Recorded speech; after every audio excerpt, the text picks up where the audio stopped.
बिस्तर पर बैठकर भोजन करने से क्या होता है?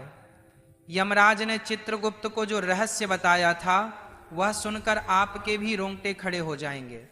तो चलिए जानते हैं कि मनुष्य को बिस्तर पर बैठकर भोजन क्यों नहीं करना चाहिए।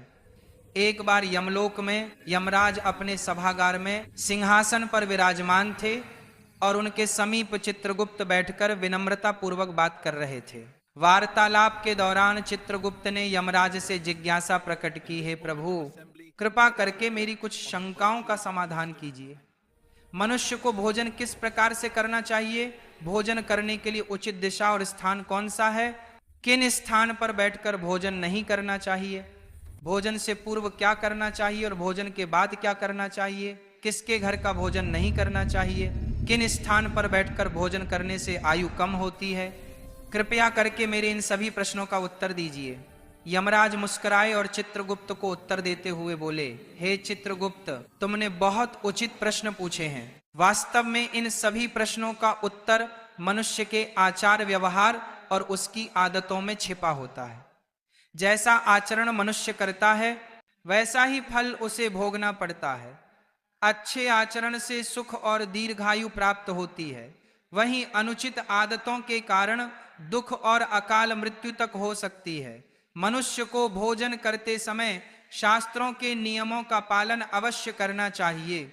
जो भी मनुष्य शास्त्रों के नियमों का पालन करते हुए भोजन ग्रहण करता है वो निश्चित ही दीर्घायु होता है।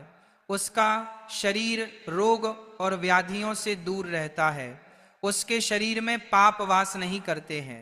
इसीलिए भोजन करते समय मनुष्य को दिशा, स्थान, समय और उम्र का ध्यान अवश्य रखना चाहिए। यह सुनकर चित्रगुप्त ने विनीत स्वर में कहा, हे प्रभु, कृपया इन रहस्यों को विस्तार से समझाएं। भोजन संबंधी जो जो नियम है मुझे विस्तार से बताइए। यमराज गंभीर स्वर में बोले, हे चित्रगुप्त, तुम्हारे प्रश्नों का उत्तर देने से पहले मैं तुम्हें एक प्राचीन कथा सुनाता हूँ। इस कथा को ध्यान से सुनो। इसमें तुम्हें तुम्हारे सभी प्रश्नों के उत्तर मिल जाएंगे। यह कथा अत्यंत शिक्षाप्रद है। जो भी इस कथा का श्रद्धा पूर्वक श्रवण करेगा और उसका प्रचार करेगा उसके 32 प्रकार के पाप मैं क्षमा कर दूंगा। ये सुनकर चित्रगुप्त हर्षित हो गए और बोले, हे धर्मराज, आपके मुख से इस महान कथा को सुनना मेरा सौभाग्य है। मैं ध्यान पूर्वक इसे अवश्य सुनूंगा। फिर यमराज चित्रगुप्त को प्राचीन कथा सुनाने लगते हैं। वह कथा मैं आपको सुनाऊंगी। प्रिय श्रोताओं, ये कथा बहुत ही ज्ञानवर्धक है। इस कथा को आप अंत तक जरूर सुने। प्राचीन काल में मगध देश के विजयपुर नामक राज्य में चंद्रकेतु नाम के प्रतापी और धर्मपरायण सम्राट राज्य करते थे। उस राज्य में प्रकृति की भरपूर संपदा थी और प्रजा अत्यंत सुखी एवं संतुष्ट थी। राजा चंद्रकेतु गुणवान, बुद्धिमान तथा दयालु हृदय के थे। वह सदैव प्रजा के हित में प्रयत्नशील रहते और यज्ञ, दान व जन कल्याण के अनेक कार्य करते रहते थे। प्रजाजन उन्हें पिता के समान आदर एवं प्रेम देती थी। राजा की पत्नी रानी शीलवती भी उतनी ही धर्मपरायण, सुंदर और सदाचारी थीं। रानी शीलवती प्रतिदिन पूजा पाठ करती, जरूरतमंदों को अन्न वस्त्र दान करती और सच्चे हृदय से प्रजा के कल्याण की कामना करती थी। इस दिव्य दंपति के राज्य में सभी सुखी थे, किंतु एक दुख था जो राजा रानी के हृदय को सालता रहता था। वह दुख था संतान न होना। राजा चंद्रकेतु और रानी शीलवती की कोई संतान नहीं थी। वर्षों बीत गए। उन्होंने अनेक व्रत, पूजा और यज्ञ किए, देवी देवताओं से प्रार्थना की, जस्य मुनियों की सेवा की, परंतु उन्हें पुत्र या पुत्री प्राप्त नहीं हुई। दोनों इस बात से अत्यंत दुखी रहते थे। राजा अपने महल में कई बार चिंतित होकर सोचते, मैंने ऐसा कौन सा पाप किया है जो मुझे पुत्र सुख से वंचित रहना पड़ रहा है। राज्य में सब कुछ है, प्रजा सुखी है, पर मेरे वंश को आगे ले जाने वाला कोई उत्तराधिकारी नहीं। क्या मेरे पुण्यों में कमी रह गई या पूर्व जन्म के किसी अपराध का फल मुझे मिल रहा है? राजा चंद्रकेतु दिन प्रतिदिन अधिक उदास रहने लगे। प्रजा को जब यह पता चला कि राजा अपनी संतानहीनता के कारण दुखी है तो राज्य के लोग भी चिंता करने लगे। सब ईश्वर से प्रार्थना करते कि राजा रानी को शीघ्र संतान सुख प्राप्त हो। एक दिन राजा ने निश्चय किया कि वे किसी महापुरुष की शरण लेकर अपनी समस्या का हाल पूछेंगे। उन्हें स्मरण आया कि महान तपस्वी ऋषि वशिष्ठ इस समय निकटवर्ती वन में आश्रम बनाकर तप कर रहे हैं। ऋषि वशिष्ठ त्रिकालदर्शी एवं दिव्य दृष्टि वाले महात्मा हैं, वे अवश्य ही इस रहस्य को जान सकते हैं। राजा ने निश्चय किया कि वे स्वयं आश्रम जाकर पौषी वशिष्ठ से मार्गदर्शन मांगेंगे। अगले ही दिन प्रातः राजा चंद्रकेतु कुछ सहयोगियों सहित अपने रथ पर सवार होकर वन की ओर चल पड़े। शीघ्र ही राजा वशिष्ठ मुनि के शांत आश्रम पहुंचे, जो हरे भरे वृक्षों से घिरा था और जहां पक्षियों का मधुर कलरव गूंज रहा था। पक्षी वशिष्ठ आश्रम के द्वार पर ही मानो उनकी प्रतीक्षा कर रहे थे। राजा को आते देख पक्षी ने मुस्कुराकर स्वागत किया और बोले, राजन, हमारे आश्रम में तुम्हारा स्वागत है। आज इधर आने का क्या कारण है? सब कुशल तो है? कहीं राज्य कार्य से विरक्त होकर संन्यास लेने का विचार तो नहीं बना लिया? इतना कहकर ऋषि ने हल्की मुस्कान की, फिर गंभीर हो गए। राजा चंद्रकेतु ने हाथ जोड़कर विनम्रता से कहा, हे मुनिवर, राज्य कार्य भली भांति चल रहा है, संन्यास लेने का इरादा नहीं है, पर मैं एक भारी चिंता के कारण व्याकुल होकर आपकी शरण में आया हूं। आप जगत के रहस्यों के जाता हैं, मेरी शंका का समाधान केवल आप ही कर सकते हैं। मैं पूछा, राजन, आप जैसे प्रतापी और धर्मनिष्ठ राजा को भला किस बात का दुख हो सकता है? निश्चय ही आपकी प्रजा सुखी है, राज्य समृद्ध है। फिर भी यदि आपके मन में कोई शंका या कष्ट है तो निसंकोच कहिए, मैं यथाशक्ति अवश्य सहायता करूंगा। तब राजा चंद्रकेतु ने दुखी स्वर में अपनी व्यथा सुनाई। हे मुनिवर, मेरे जीवन में एक ही अभाव है, मेरी कोई संतान नहीं है। मैंने अनेक यज्ञ उपवास किए, तीर्थों के दर्शन किए, ब्राह्मणों को दान दिया, हर संभव प्रयास किया, किंतु भाग्य ने मुझे संतान सुख से वंचित रखा है।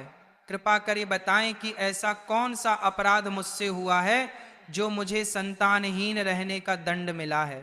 मेरे बाद मेरे राज्य का उत्तराधिकारी कौन होगा? मेरा वंश कैसे आगे बढ़ेगा? मेरे मन की ये पीड़ा दूर कीजिए और ये बताइए कि संतान प्राप्ति के लिए मुझे क्या उपाय करना चाहिए। राजा की व्यथा सुनकर ऋषि वशिष्ठ ने कुछ पल के लिए आंखें मूंद ली और अपनी दिव्य दृष्टि से राजा के पूर्व जन्म के कर्मों का निरीक्षण करने लगे। ध्यान मग्न ऋषि पर राजा की निगाह टिकी थी। कुछ क्षण बाद ऋषि ने आंखें खोलकर कहा, हे राजन, जो कुछ मैं बता रहा हूं उसे धैर्यपूर्वक सुने। आपके संतान ना होने का कारण आपके पूर्व जन्म के कर्म में छिपा है। पिछले जन्म में अनजाने में आपसे एक पाप हुआ था, जिसका दंड आपको इस जन्म में संतानहीनता के रूप में मिल रहा है। राजा चंद्रकेतु चकित होकर बोले, पूर्व जन्म का पाप? कृपया विस्तार से बताएं मुनिवर, मुझसे ऐसा कौन सा पाप हो गया? वशिष्ठ जी बोले, पूर्व जन्म में आप एक साधारण शिकारी थे और वन में शिकार करके जीविका चलाते थे। मूलतः आप बुरे हृदय के नहीं थे, पर शिकार के दौरान कभी कभी अधर्म हो ही जाता है। एक दिन की बात है, आप जंगल में एक हिरण का पीछा करते करते बहुत दूर निकल गए। वहां एक हरी भरी जगह पर एक गौ माता अपने बछड़े को दूध पिला रही थी। दुर्भाग्यवश आपको वह दिखाई नहीं दी। आपको लगा शायद हिरण झाड़ियों के पीछे है और आपने उसी ओर तीर चला दिया। वह तीर सीधे उस गौ माता को जा लगा। बेचारी गाय बुरी तरह घायल हो गई और पीड़ा से भूमि पर गिर पड़ी। उसका बछड़ा डर कर कांपने लगा। जब आपको अपनी भूल का पता चला तो आप बहुत पछताए और भागकर गाय के पास पहुंचे। आपने तुरंत उपचार का प्रयत्न किया, पर कुछ देर बाद उस गाय ने तड़प कर प्राण त्याग दिए। हे राजन, गौ माता को अकारण कष्ट पहुंचाने के कारण ही आपको वर्तमान जन्म में संतान सुख से वंचित रहना पड़ा है। गाय परम पवित्र प्राणी है और उसे गौ माता कहा जाता है। उसकी पीड़ा का पाप बहुत बड़ा होता है। भले ही वह अनजाने में हुआ, लेकिन पिछले जन्म में आपके हाथों यह पाप हुआ था, इसलिए इस जन्म में आपको पुत्रहीन रहने का श्राप मिला। पूर्व जन्म का यह रहस्य सुनकर राजा चंद्रकेतु के नेत्रों से आंसू बहने लगे। वे दुखी होकर बोले, मुनिवर, मुझे पछतावा है कि पिछले जन्म में मुझे ऐसा अनर्थ हो गया। मैंने अज्ञानवश गोहत्या का पाप किया। अब बताइए कि इस पाप से मुक्ति का कोई मार्ग है क्या? कोई प्रायश्चित है जो मैं कर सकता हूं? कृपा करके मुझे इस पाप से उबरने का उपाय बताएं। महर्षि वशिष्ठ ने कोमल स्वर में कहा, हे राजन, हर पाप से प्रायश्चित द्वारा मुक्ति संभव है। यदि मनुष्य हृदय से प्रायश्चित करना चाहे, आपके मामले में भी उपाय है। गौ हत्या या गौ को कष्ट देने के प्रायश्चित स्वरूप आपको गौ सेवा करनी चाहिए। आप पूरी निष्ठा से गायों की सेवा करें, भूखी गायों को चारा पानी दें, गौशालाएं बनवाएं, बीमार गायों का उपचार करवाएं और गौ माता के प्रति प्रेम एवं भक्ति रखें। गौ सेवा से बढ़कर कोई पुण्य नहीं है, इसी से आपके पूर्व जन्म के पाप का शमन हो सकेगा। राजा चंद्रकेतु ने आशिक के चरण पकड़ लिए और कृतज्ञता से बोले, मुनिवर, आपने मेरी आंखें खोल दी। मैं अवश्य आपके बताए मार्ग का पालन करूंगा। गौ माता की सेवा करके ही मैं अपने पाप धोने का प्रयास करूंगा। गौ माता की सेवा करके ही मैं आशीर्वाद देते हुए राजा को विदा किया। राजा चंद्रकेतु आश्रम से लौटकर पूरी निष्ठा के साथ गौ सेवा में जुट गए। उन्होंने राज्य भर में गौशालाएं बनवाई और स्वयं प्रतिदिन गायों की देखभाल व पूजन करने लगे। रानी शीलवती भी गौ माता की सेवा में बराबर लगी रही। उन्हें पूर्ण विश्वास था कि गौ सेवा से उनके जीवन का अंधकार अवश्य दूर होगा। कई महीनों तक निरंतर श्रद्धा पूर्वक गाय की सेवा करने के बाद भगवान ने उनकी प्रार्थना सुनी। रानी शीलवती ने अंततः एक सुंदर पुत्र को जन्म दिया। वर्षों बाद संतान सुख पाकर राजा रानी की खुशियों का ठिकाना न रहा। पूरे राज्य में आनंद मनाया गया और उस शुभ अवसर पर प्रजा ने भी हर्षोल्लास से उत्सव मनाया। समय बीतता गया। राजकुमार हृष्ट पुष्ट बालक के रूप में बड़ा होने लगा। राजा रानी ने उसका लालन पालन बड़े लाड प्यार से किया। वर्षों बाद संतान मिलने के कारण राजकुमार की प्रत्येक इच्छा पूरी करते थे। माता पिता को प्रसन्न रखने के लिए महल के सेवक भी राजकुमार को दुलार देते और कभी किसी बात के लिए उसे कठोर अनुशासन में नहीं रखा जाता था। अत्यधिक लाड प्यार के कारण राजकुमार अनुशासनहीन होने लगा था। हालांकि वह हृदय से बड़ा नहीं था। बचपन से ही उसे मनमर्जी करने की छूट मिल गई थी। वह सुबह देर तक सोया रहता और बिना नहाए धोए रसोई से नाश्ता मांग लेता। कभी भोजन कक्ष में जाने का कष्ट नहीं करता, बल्कि बिस्तर पर ही भोजन करने की जिद करता। महल के दास दासियां सोने की थाली में तरह तरह के पकवान सजाकर राजकुमार के शयन कक्ष तक ले आते। राजा या रानी उसे डांटते टोकते नहीं थे और सेवक भी उसकी हर इच्छा पूरी करते थे। राजगुरु सहित कुछ बुजुर्गों ने कभी कभार राजकुमार को समय पर स्नान करने और उचित स्थान पर बैठकर खाने की सलाह भी दी, परंतु माता पिता ने प्रेमवश उसकी गलतियों को अनदेखा कर दिया। रानी शीलवती भी बेटे की हर फरमाइश पूरी करती थी और चाहती थी कि उसका बचपन हंसी खुशी बीते। इस प्रकार राजकुमार युवा किशोर अवस्था तक आया। देखते देखते वह 16 वर्ष का हो गया। राजा चंद्रकेतु ने मन ही मन उसे अपना उत्तराधिकारी मानना शुरू कर दिया था, किंतु विधि को कुछ और ही मंजूर था। 16 वर्ष की आयु में राजकुमार अचानक एक गंभीर रोग से पीड़ित हो गया। राजवैद्य ने इलाज में कोई कसर न छोड़ी।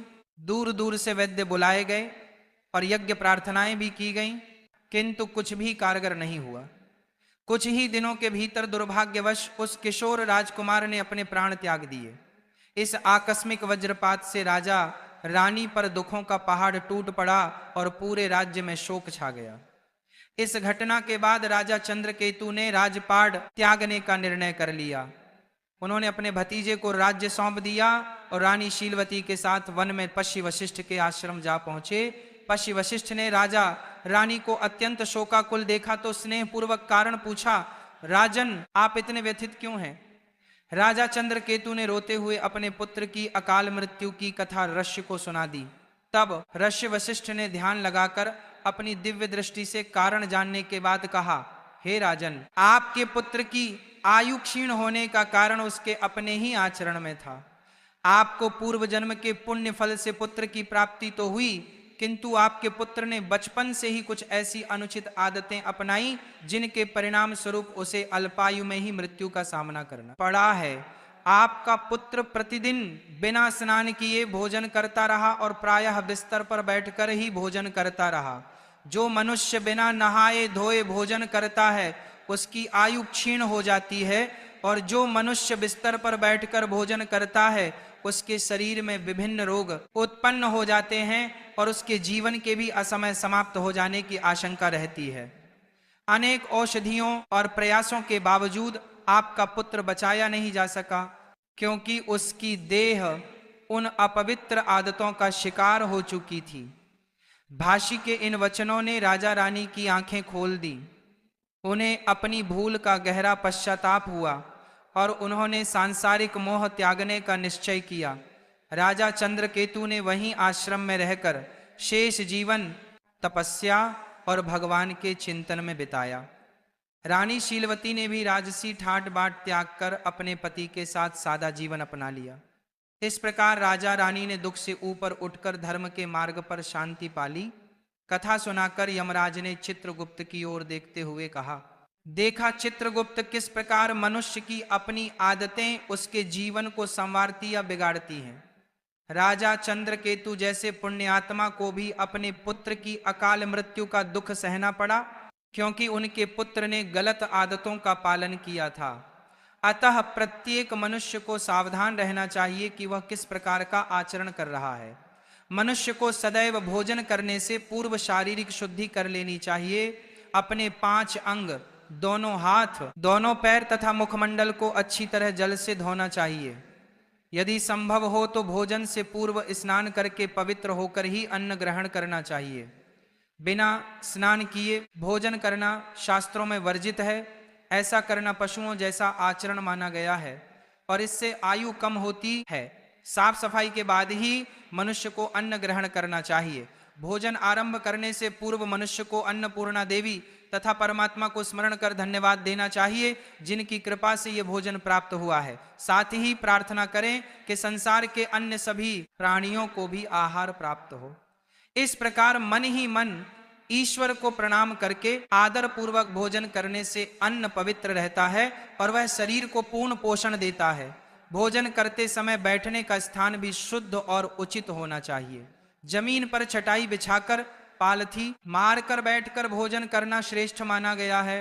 बिस्तर पर बैठकर भोजन करना अशुभ तथा स्वास्थ्य के लिए हानिकारक होता है। शैया पर अन्न ग्रहण करने से अपवित्रता बढ़ती है और शरीर विभिन्न रोगों का घर बन जाता है। हे चित्रगुप्त, 3 प्रकार का भोजन मनुष्य को कभी नहीं करना चाहिए। पहला वह भोजन जिसके ऊपर से कोई व्यक्ति पैर रखकर चला गया हो या जिसे किसी ने लांघ दिया हो। ऐसा अन्न अपवित्र हो जाता है और उसे खाने से उम्र घटती है। वह तरह तरह के रोग लगते हैं। उस भोजन को पशुओं को डाल देना चाहिए। दूसरा वह भोजन जिसमें बाल, कीड़े या कोई अन्य अशुद्ध वस्तु गिर गई हो। यदि थाली के भोजन में बाल निकल आए तो समझना चाहिए कि वह अन्न त्याग देने योग्य हो गया है। ऐसा अन्न न स्वयं खाना चाहिए न भगवान को भोग लगाना चाहिए। ऐसे अशुद्ध अन्न का सात्विक लाभ समाप्त हो जाता है और प्रेत योनि के जीव उसका उपभोग करते हैं। तीसरा वह भोजन जो किसी अन्य के लिए परोसा गया हो। याद रखें, कभी भी दूसरे का हिस्सा छीन कर नहीं खाना चाहिए। जो व्यक्ति दूसरों का भाग चुरा कर खाता है या बिना बांटे खुद खा लेता है, उसे अन्नपूर्णा देवी रुष्ट हो जाती हैं। ऐसा करने से उसके पुण्य नष्ट हो जाते हैं और उसके जीवन में दरिद्रता एवं संकट आते हैं। अतः भोजन हमेशा सबसे बांटकर और उचित पात्र को अर्पित करके ही करना चाहिए। इसके अतिरिक्त भोजन का अनादर कभी नहीं होना चाहिए।